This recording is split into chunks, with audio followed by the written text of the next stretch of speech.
অন্য কারোর জন্য অপেক্ষা করো না।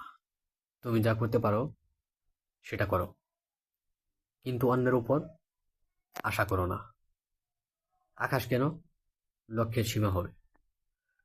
আকাশের ওপারেও নিশ্চয়ই কিছু আসে। সাফল্য হলো সফলতার সাথে নিজের ঠিক করা লক্ষ্য বাস্তবায়ন করা। যদি সুখী হতে চাও তবে এমন একটি লক্ষ্য ঠিক করো যা তোমার বুদ্ধি আর শক্তিকে জাগ্রত করে এবং তোমার মাঝে আশা আর অনুপ্রেরণা সৃষ্টি করে। তুমি যদি লক্ষ্য ঠিক করো, নিজের সবকিছু দিয়ে তার পেছনে ছোটো, এক সময়ে তোমার অর্জন দেখে তুমি নিজেই অবাক হয়ে যাবে।